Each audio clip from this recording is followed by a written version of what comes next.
కేసీఆర్ గారు కాంగ్రెస్ పోవాలి, టిఆర్ఎస్ రావాలి అని మాట్లాడడం జరిగింది ఒక సభలో.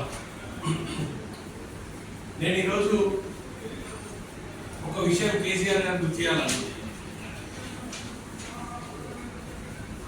టోటల్గా అంటే ఇప్పటివరకు తెలంగాణలో కాంగ్రెస్ గవర్నమెంట్ రేవంత్ రెడ్డి గారి నాయకత్వాన వచ్చిన తర్వాత మీరు టోటల్గా 3 సార్లు బయటికి వచ్చింది. ఒక ప్రతిపక్ష నాయకుడిగా మొత్తం కొడితే మీరు వచ్చింది 3 నుంచి 4 సార్లు. మీరు అంటే ప్రజలకు కనపడ్డది, ప్రజల కోసం మాట్లాడుతున్నది, మీ పార్టీ కోసం మాట్లాడింది అయితే 3 నుంచి 4 సార్లు మాట్లాడారు. అంటే టోటల్గా మీరు వెచ్చించిన టైం ఎంత ప్రజల కోసము? హార్డ్లీ ఒక ½ అన్ అవర్, అంటే 30 నిమిషాలు. ఒక ప్రతిపక్ష నాయకుడిగా మీరు వెచ్చించిన టైం ఈ రాష్ట్రంలో 30 నిమిషాలు కూడా ఈ ప్రజల కోసం మీరు కేటాయించలేదు. ఒకసారి అసెంబ్లీకి వచ్చి మీ జీతభత్యాల కోసం సంతకం పెట్టిపోయి ఉద్యోగం ఉండాలనే ఉద్దేశంతో మరొకసారి రీసెంట్గా ఒక మీటింగ్ వచ్చి దానికన్నా ముందు ఒకసారి ఇంకో మీటింగ్ అటెండ్ చేసినట్టున్నారు. సంవత్సరానికి ఒకసారి మీ బుద్ధి పుట్టినప్పుడు బయటికి రావాలి, మళ్ళీ లోపల పోవాలి. నేను ఒకటే మీకు తెలియజేయాలనుకుంటున్నా, కేసీఆర్ గారు ఈ రోజు రాష్ట్ర ప్రభుత్వం వచ్చిన తర్వాత తెలంగాణ రాష్ట్రంలో కాంగ్రెస్ పార్టీ 870 రోజులు అయింది. ఈ రోజు చెప్తున్నానండి, 870 రోజులుగా కాంగ్రెస్ ప్రభుత్వం ఈ రాష్ట్రంలో అధికారంలో ఉన్నది. దానికి తోడుగా గౌరవ ముఖ్యమంత్రి రేవంత్ రెడ్డి గారు కానివ్వండి, మంత్రివర్గమే కానివ్వండి, 10,440 గంటలు ఈ రాష్ట్రం కోసం శ్రమిస్తున్నారు. 12 గంటలు వేసుకోండి, ఒక్క రోజన్నా చూపించండి రేవంత్ రెడ్డి గారు పని చేయకుండా ఉన్న దినం. ఒక్క రోజు నేను ఛాలెంజ్ చేస్తున్నా, మీరు హార్డ్లీ 3 రోజులు వచ్చిన ఒక ప్రతిపక్ష నాయకుడిగా ఒక్క రోజు రేవంత్ రెడ్డి గారు ఈ 870 రోజుల్లో ఏ ఒక్క రోజైనా అబ్సెంటీ ఉన్నాడా? ఆయన చేస్తున్న ఉద్యోగానికి ఆయన ఎక్కడన్నా అబ్సెంట్ వేసుకున్నాడా? అమెరికా పోయినా పనిచేసిండు, దావోస్ పోయినా పనిచేసిండు, లండన్ పోయినా పనిచేసిండు, దుబాయ్ పోయినా పనిచేసిండు. ఈ రాష్ట్రం మేలు కోసమే కదా పనిచేస్తున్నది.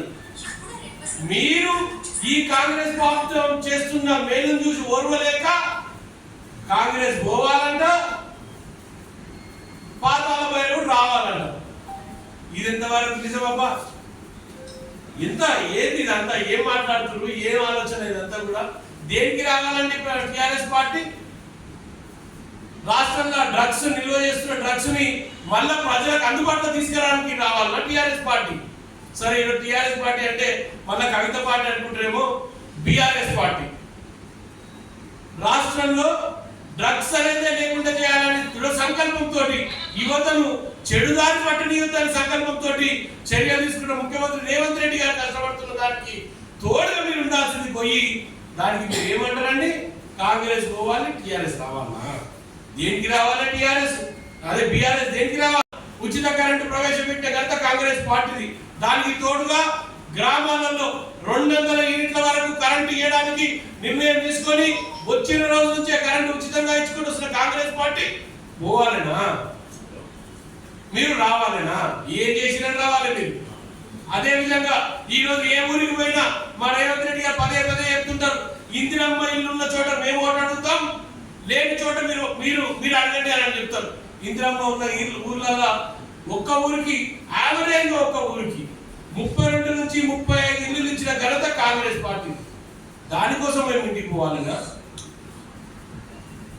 ఒక్క ఊరికి 32 ఇల్లు ఇచ్చిన ఘనత కాంగ్రెస్ పార్టీది. ఆ ఇల్లును ఇస్తున్నంత కాక మేము ఇంటికి పోవాలి.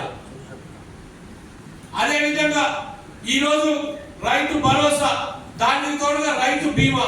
రైతు బీమానే కాదు, ప్రతి రైతు కుటుంబంలో బీమా ఇవ్వాలనే ఉద్దేశంతో రైతు బీమాని ప్రకటించి ఈ ప్రభుత్వాన్ని ఇంటికి పోమంటున్నవే ఎంతవరకు సభ కేసీఆర్ గారు?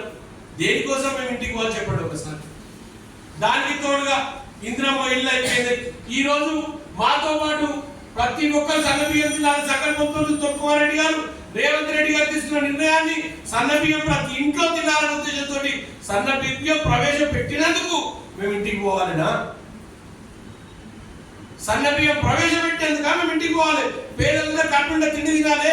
పేదల కుటుంబంలో అంటే చిన్న పిల్లల కానీ పెద్దలందరూ కూడా సుఖంగా ఉంటారని ఆలోచన చేసి ప్రతి ఒక్కరికి 6 కిలోల సన్న బియ్యం ఇచ్చినందుకు మేము ఇంటికి పోవాలి.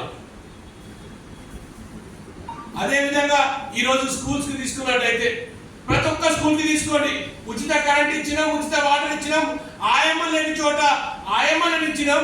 స్కూళ్ళు పరివర్తన చెందనే ఈ దేశం పరివర్తన చెందిన ఉద్దేశంతో తీసుకున్న నిర్ణయాలను ఖచ్చితంగా అమలు చేయాలని అకునూరు మురళి గారిని తీసుకొని విద్యా కమిషన్ చైర్మన్ గా నియమించి ఈరోజు ఇంటిగ్రేటెడ్ స్కూల్స్ నిర్వహిస్తున్నారు. మేము ఇంటికి పోవాలి.